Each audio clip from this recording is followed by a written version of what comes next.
ನನ್ನ petrol bunk ಹೆಸರಿಂದ ಕೊಡಿಸಿ.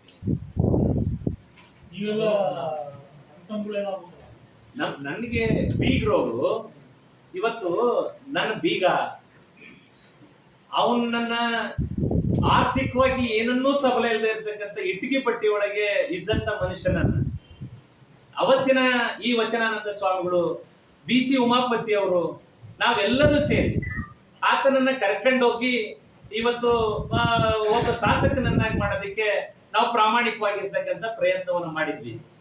ಉಪ್ಪು ತಿಂದು ಮನೆಗೆ ದ್ರೋಹ ಬಗೆಯೋರು ಅನ್ನಂತ ಒಂದು ಗಾದಿ ಮಾತಿದೆ. ಇವತ್ತು ಉಪ್ಪು ತಿಂದು ಮನೆಗೆ ಅರುಣ್ ಕುಮಾರ್ ದ್ರೋಹ ಬಗ್ದಿದ್ದಾನೆ.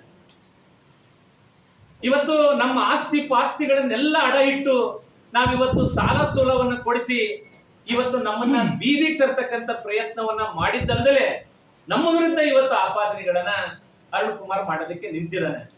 ಕೇವಲ ನನ್ನ ಆಸ್ತಿ ಅಡ ಇಟ್ಟು ಕೋಟ್ಯಾಂತರ ರೂಪಾಯಿ ಸಾಲ ಕೊಡಿಸಿರೋದಲ್ಲ.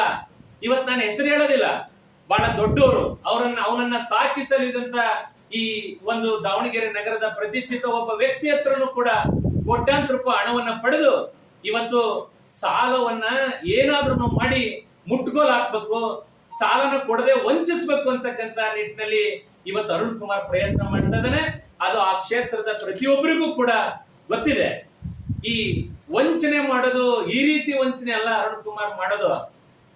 ವಂಚನೆ ಮಾಡೋದು ಅಂತ ಹೇಳಿದ್ರೆ ಕೈಲಾಗದೆ ಹೋದ್ರೆ ಇವತ್ತಲ್ಲ ನಾಳೆ ಕೊಡ್ತೀನಿ ಅಂತ ಅನ್ಬೇಕು. ಆದ್ರೆ ಈ ರೀತಿಯಾಗಿ ಇಲ್ಲ ಸಲ್ಲದ ಆರೋಪಗಳನ್ನ ಮಾಡಿದ್ರೆ ನೀನು ವಂಚನೆ ಮಾಡೋದಕ್ಕೆ ಸಾಧ್ಯ ಇಲ್ಲ. ಹಣ ಕೊಟ್ಟಂತವ್ರಿಗೆ ಯಾವ ರೀತಿ ವಸೂಲಿ ಮಾಡ್ಬೇಕು ಅಂತಕ್ಕಂಥ ದಾರಿನೂ ಚೆನ್ನಾಗಿ ಗೊತ್ತಿರ್ತದೆ. ಆ ದಾರಿಗೆ ನಾವು ಹೋಗಿ ಬರ್ಬೇಕಾಗ್ತದೆ. ಈ ಸಡನ್ ಆಗಿ ಆರೋಪ ಯಾಕೆ ಮಾಡ್ತಾರೆ ನಿಮ್ಮ ಮೇಲೆ? ಏನ್ ಕಾರಣ? ಏನ್ ಕಾರಣಕ್ಕೆ ಆರೋಪ? ನಾವು ಕೊಟ್ಟಿರ್ತಕ್ಕಂಥ ಸಾಲವನ್ನ ಕೇಳ್ಬಿಟ್ಟಾರು, ನಮ್ಮಿಂದ ವಸೂಲಿ ಮಾಡ್ಬಿಟ್ಟಾರು ಅನ್ನಂತ ಕಾರಣದಿಂದ ಸಾಲ ಕೇಳಿದ್ರೆ ವಾಪಸ್ ಕೊಡೋಕೆ ನಾನು ಅವನ ಮೇಲೆ ನಾನು ಅಡ ಇಟ್ಟು ಸಾಲ ಕೊಡಿಸಿರ್ತಕ್ಕಂಥ ಆಸ್ತಿನ ಬಿಡಿಸ್ಕೊಡ್ಬೇಕು ಅಂತೇಳಿ ಅವನಿಗೆ ನಾನು ಪದೇ ಪದೇ ಕೇಳ್ತಾ ಇದ್ದೆ. ಆಮೇಲೆ ನಾವು ಯಾರ್ಯಾರ ಹತ್ರ ಸಾಲಗಳನ್ನು ಕೊಡಿಸಿದೀವಿ ಚುನಾವಣೆಗೆ ಅವುಗಳನ್ನೆಲ್ಲ ನೀನು ಕೊಡ್ಬೇಕು ಅಂತಕ್ಕಂಥ ಮನವಿನ ಪದೇ ಪದೇ ನಾವು ಮಾಡ್ತಾ ಇದ್ವಿ. ಇವತ್ತು ಅದನ್ನೆಲ್ಲದನ್ನು ಕೂಡ ಕೇಳ್ತಾರೆ, ನನ್ನ ಮೇಲೆ ಪ್ರೆಸರ್ ಮಾಡ್ತಾರೆ ಅನ್ನೋಂಥ ಕಾರಣದಿಂದ ಈ ಸುಳ್ಳು ಆರೋಪವನ್ನ ಅರುಣ್ ಕುಮಾರ್ ಮಾಡ್ತಾನೆ. ಅರುಣ್ ಕುಮಾರ್ಗೆ 1.5 ಕೋಟಿ ಅಲ್ಲ, ಇವತ್ತು 15 ಲಕ್ಷ ರೂಪಾಯಿ ಕೊಡೋದಕ್ಕೂ ಕೂಡ ಆತನ ಹತ್ರ ಶಕ್ತಿ ಇಲ್ಲ.